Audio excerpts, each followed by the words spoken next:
Imagine a world where a mysterious illness could wipe out entire towns in a matter of weeks. A world where doctors in strange beaked masks roamed the streets, and no one, from the poorest peasant to the mightiest king, was safe. This wasn't a horror movie. This was the reality of the 14th century, when the Black Death swept across the globe. Today, we're journeying back to 1347 to uncover the story of the most devastating pandemic in human history. Our story begins not in Europe, but likely somewhere on the vast steppes of Central Asia. The plague, caused by the bacterium Yersinia pestis, had been lurking for centuries, primarily living in flea-infested rodent populations like marmots. For a long time, it stayed relatively contained. But the 13th and 14th centuries were a time of great change. The Mongol Empire had created a massive interconnected trade network, the Silk Road. Goods, ideas, and armies moved across continents faster than ever before. And hitching a ride with them was a microscopic, unseen killer.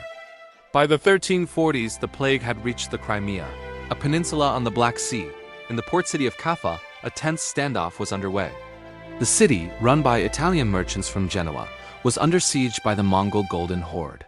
As the siege dragged on, a terrible sickness began to ravage the Mongol army. In a desperate and horrifying act, the Mongol commander ordered the bodies of his plague-ridden soldiers to be catapulted over the city walls. This is one of the first recorded instances of biological warfare. The terrified Genoese traders, seeing the plague erupt within their own walls, fled. But they didn't flee alone. They took the plague with them.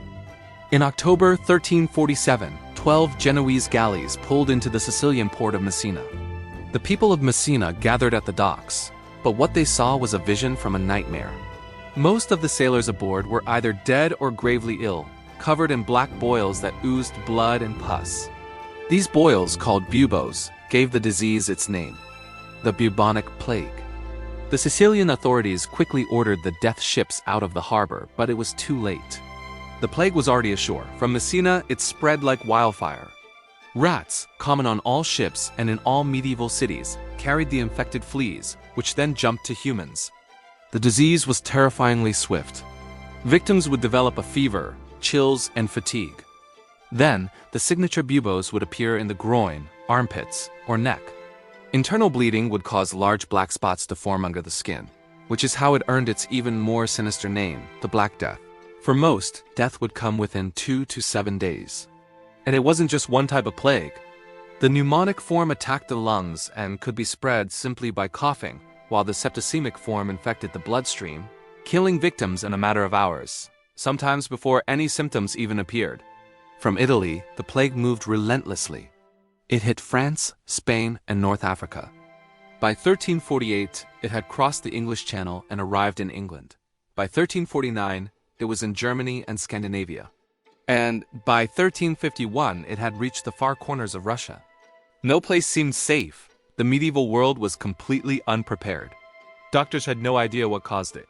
Theories ranged from a punishment from God to poisoned air, known as miasma, to the unfavorable alignment of the planets.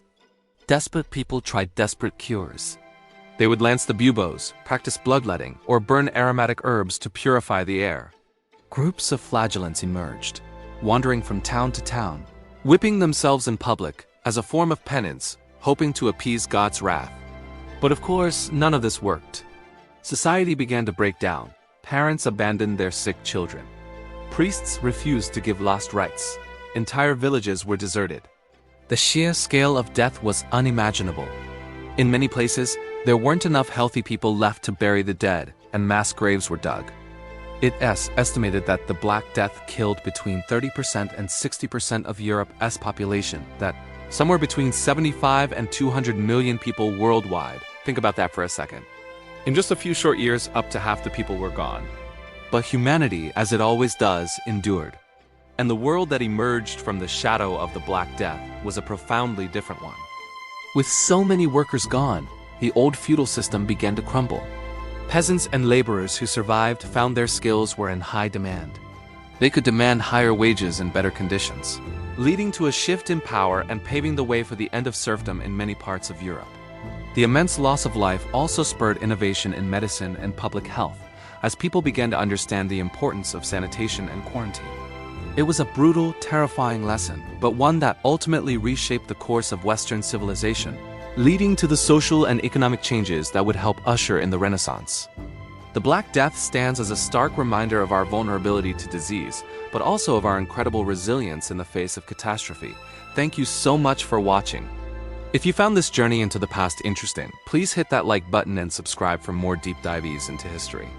Let us know in the comments what historical event you'd like us to cover next.